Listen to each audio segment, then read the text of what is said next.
नमस्कार साथियों। आजकल केवल दो ही तरह के लोग सोशल मीडिया पर धूम मचा रहे हैं।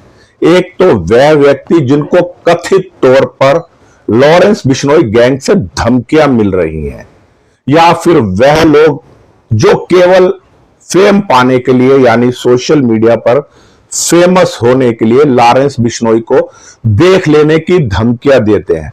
और वह लोग कहते हैं कि हमें एक दिन का समय दे दो, हम लॉरेंस बिश्नोई के गैंग को नेस्तनाबूद कर देंगे। बाद में अलग बात है कि वो केंद्र सरकार और बिहार सरकार से सुरक्षा की मांग कर रहे। कुछ ऐसे अभिनेता भी हैं जो कहते हैं कि हमें लॉरेंस बिश्नोई गैंग से धमकियां मिल रही हैं, और वो भी बहुत सुर्खियों में है।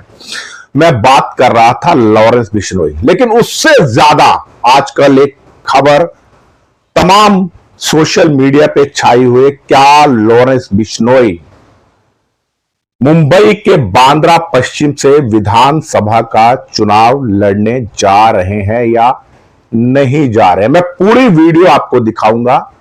मुंबई में एक राजनीतिक पार्टी है जिसका नाम है उत्तर भारतीय विकास सेना, और उनके राष्ट्रीय अध्यक्ष है पंडित सुनील शुक्ला जी। उन्होंने लॉरेंस बिश्नोई को अपनी पार्टी की तरफ से विधानसभा का इलेक्शन यानी चुनाव लड़ने का निमंत्रण भी दिया। आप सभी को मालूम है लॉरेंस बिश्नोई आजकल गुजरात के साबरमती जेल में बंद है, और उत्तर भारतीय सेना के वकील नामांकन पत्र लेकर यानी चुनाव में लड़ने का जो आधिकारिक लेटर होता है वह लेकर लॉरेंस बिश्नोई के पास साबरमती जेल में पहुंचे। मैं अभी आपको वह वीडियो दिखाता हूं, देखिए। वहां पहुंचकर उन्होंने लॉरेंस बिश्नोई से वो लेटर भरवाया या नहीं भरवाया, क्या लॉरेंस बिश्नोई ने चुनाव लड़ने के लिए हामी भर दी है। लेकिन उससे पहले केवल मैं आपसे दो शब्द लेना चाहता हूं। देखिए, मैं संविधान पे कोई आरोप या आक्षेप नहीं लगा रहा हूं कि हमारे संविधान में बहुत सी खामियां हैं, कमियां हैं, क्योंकि मेरी इतनी औकात नहीं है भाई कि मैं संविधान पे आक्षेप लगा सकूं, क्योंकि संविधान तो बाबा साहब के कर कमलों के द्वारा लिखा गया है, और उन पे मेरे जैसा तुच्छ व्यक्ति कोई आरोप या आक्षेप नहीं लगा सकता। किस तरह हमारे संविधान में नेताओं ने अपने फायदे के लिए धाराएं बना दी, क्योंकि संविधान लिखने वाले भी ज्यादातर नेता लोग ही थे। अगर किसी सरकारी कर्मचारी के ऊपर कोई एफआईआर यानी मुकदमा दर्ज होता है, चाहे वो पुलिस अधिकारी हो, वो आईएएस हो, आईएएस हो, स्कूल का टीचर हो, या कोई भी एनसीडी का कर्मचारी हो, साधारण कर्मचारी, उसको तुरंत प्रभाव से सस्पेंड यानी निलंबित कर दिया जाता है। लेकिन इस देश के नेताओं को देख लीजिए, कितने ही सैकड़ों उनके ऊपर मुकदमे हो आपराधिक तरह के, चाहे उनके ऊपर दुष्कर्म का मुकदमा हो, डकैती, हत्या, घोटालों के, भ्रष्टाचार के मुकदमे तो सभी नेताओं पर ज्यादा तौर पर है। हमारा जो प्रथम राजनीतिक परिवार है, आप समझ गए होंगे, प्रथम राजनीतिक परिवार, उसमें मां के ऊपर, बेटे के ऊपर, बहन और दामाद जी के ऊपर भी भ्रष्टाचार के मुकदमे हैं। लेकिन आज भी वह दो दो लोकसभा सीटों से चुनाव लड़ते हैं। जब एक दोनों लोकसभा सीट जीत जाते हैं तो अपनी सीट को त्याग कर अपनी बहन को सीट से चुनाव लड़वाते हैं। ये है हमारे देश में, यानी नेताओं को पूरी छूट है। और अगर इस तरह के नेता अगर चुनाव लड़ सकते हैं तो मेरा प्रश्न आपसे यह है, क्या लॉरेंस बिश्नोई को भी चुनाव लड़ना चाहिए या नहीं लड़ना चाहिए?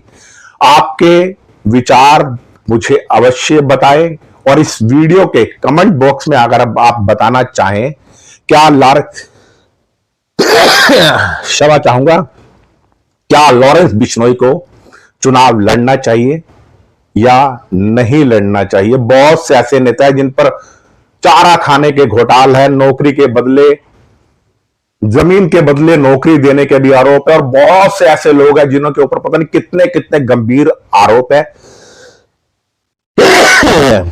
फिर भी वो चुनाव लड़ रहे हैं। क्योंकि जो उत्तर भारतीय विकास सेना है, इन्होंने कहा है कि हमें लॉरेंस बिश्नोई के अंदर भगत सिंह नजर आते हैं। देखिए, मैं लॉरेंस बिश्नोई और भगत सिंह की कोई तुलना नहीं करूंगा। भगत सिंह एक महान क्रांतिकारी थे जिन्होंने देश के लिए अपना बलिदान दिया, और लॉरेंस बिश्नोई एक अपराधी है, उसने अपराध करा है, तो इन दोनों की तुलना नहीं हो सकती। और मुझे लगता है कि लॉरेंस बिश्नोई भी नहीं चाहेंगे कि उनकी तुलना भगत सिंह से हो। चेहरा मोहरा मिलने से कुछ भी नहीं होता।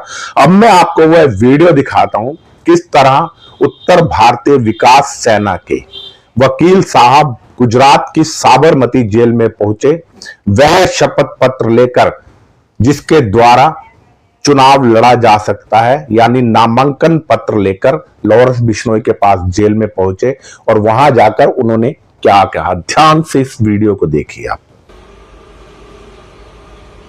आज श्री लॉरेंस बिश्नोई के लिए मैं ये फॉर्म देने आया हूँ साबरमती जेल अहमदाबाद में। ये फॉर्म भैया को अंदर जाएगा और तब तक मैं इंतज़ार करूँगा जब तक ये फॉर्म भर के बाहर नहीं आ जाएगा। 2 दिन का टाइम है।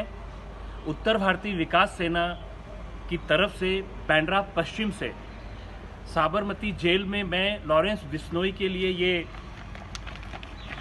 विधानसभा का ये लेटर है और ये फॉर्म है, देने जाऊंगा। और आज जो है भैया लॉरेंस बिश्नोई साहब जेल से बाहर आएंगे और विधायक बनेंगे उत्तर भारतीय विकास सेना। आप सब लोगों ने ये वीडियो देख ली होगी। ये है उत्तर भारतीय विकास सेना के वकील जो नामांकन पत्र लेकर साबरमती जेल में पहुंचे। उन्होंने कहा है कि अभी 2 दिन का समय है, हम इंतजार करेंगे और 2 दिन तक मैं जेल के बाहर ही बैठा रहूंगा लॉरेंस बिश्नोई की इच्छा जानने के लिए। और उन्होंने कितने सभ्य शब्दों का प्रयोग करा है लॉरेंस बिश्नोई के लिए। उन्होंने कहा है कि आप पंजाब के उत्तर भारतीय परिवार से हैं और हमारी पार्टी उत्तर भारतीयों के विकास के लिए कार्य करती है, और आप में हमको अमर बलिदानी भगत सिंह की छवि नजर आती है।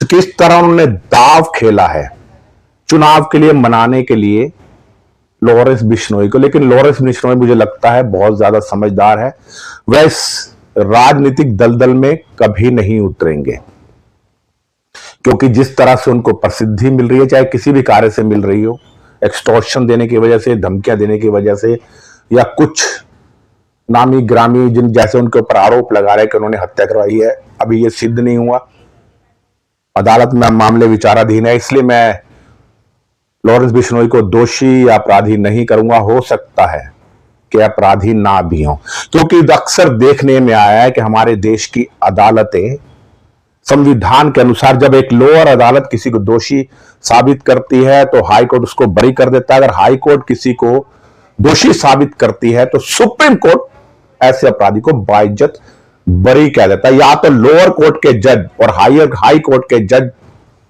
ने गलत निर्णय दिया और सुप्रीम कोर्ट के जजेस जो उनसे बड़े हैं उन्होंने सही निर्णय दिया।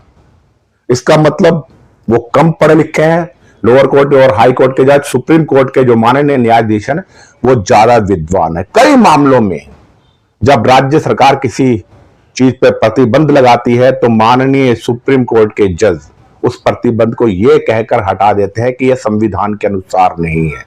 लेकिन हमारे संविधान में अपराधियों को, दुष्कर्मियों को, भ्रष्टाचारियों को चुनाव लड़ने की इजाजत है, लेकिन पढ़े लिखे आईपीएस ऑफिसर, आईएएस ऑफिसरों पर अगर एक भी मुकदमा दर्ज हो जाए तो वो चुनाव क्यों नहीं लड़ सकते। बस इसी प्रश्न के साथ मैं अपनी वाणी को विराम देता हूं। हाँ, एक बार फिर कहूंगा कि आप अपने विचारों से अवगत करवाएं, क्या लॉरेंस बिश्नोई को मुंबई बांद्रा के पश्चिम से चुनाव लड़ना चाहिए या नहीं लड़ना चाहिए। मैं राजेश बसिन, संवाद नेशन के साथ।